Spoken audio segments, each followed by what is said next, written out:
Public cloud bills are skyrocketing, and IT teams everywhere are pulling workloads back on-premise. Today, we are migrating a live AWS EC2 instance directly into a local Proxmox server. Here is my AWS free tier dashboard. First, let's spin up our target Ubuntu VM. Click Launch Instance, enter a name, and select Ubuntu. Next, click Create New Key Pair, set a name, download it, and keep it safe.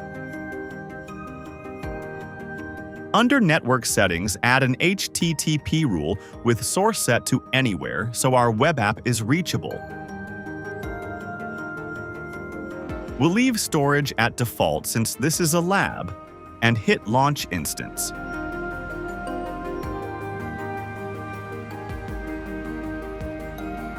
Pro tip: copy your downloaded .pem key file straight into your user directory, like C, users, administrator, so you don't have to deal with long file paths in command prompt.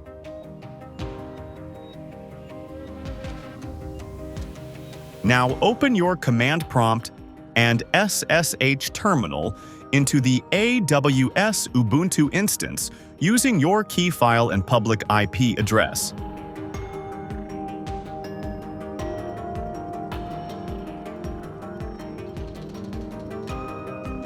Once logged in, before starting, run sudo update and upgrade to ensure all packages and system security updates are fresh and ready. After the system update's complete, we need to set a local password. Run sudo passwd, type in a secure password, and confirm it. This guarantees we can log in directly from the Proxmox console once the migration is finished. Now here is the huge trap that breaks 90% of cloud migrations. AWS hardcodes custom interface names like ENS5 into Netplan. If you pull this disk down and boot it locally, Cloud-Init will search for Amazon's internal metadata servers, fail, and lock you out of your network completely. To fix this before we stream, open your Netplan config inside your SSH session. Add fallback interfaces like ENS18 and ETH0 with DHCP set to true and run sudo netplan apply. Now, when this server boots inside Proxmox, your local router will automatically hand it a fresh local IP address.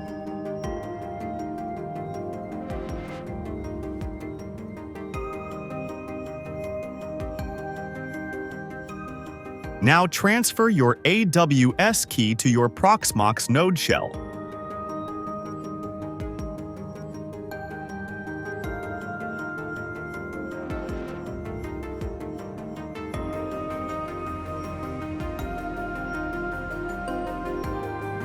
Now I'm accessing Proxmox using PuTTY.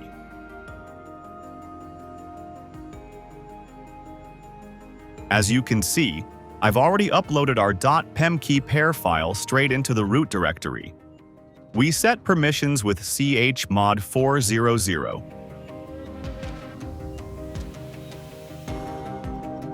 Then run a single command that pipes sudo dd from the live AWS block device straight over SSH into a raw disk file on Proxmox. 0 cloud export fees, 0 intermediate storage.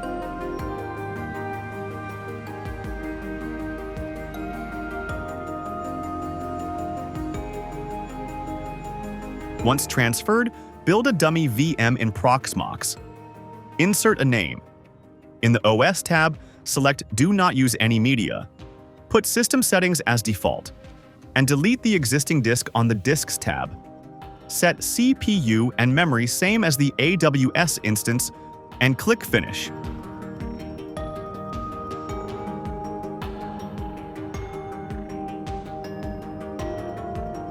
In the terminal, run qm importdisk to attach your raw file.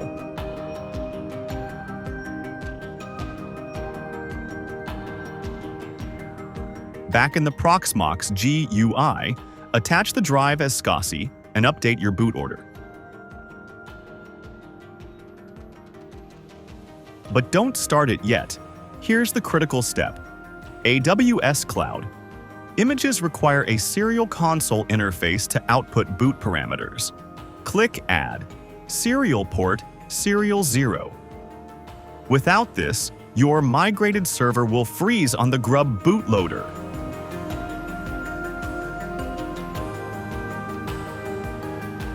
Finally, we need to update the boot order. Click on Options Boot Order, then select and drag SCSI 0 to the first boot option, and click OK. Open the console, hit Start, and watch it boot. It bypasses AWS metadata, grabs a local IP from DHCP, and our Ubuntu VM running locally. Remember to head back to your AWS console and terminate your EC2 instance to lock in your savings. Like and subscribe for more enterprise cloud migration guides.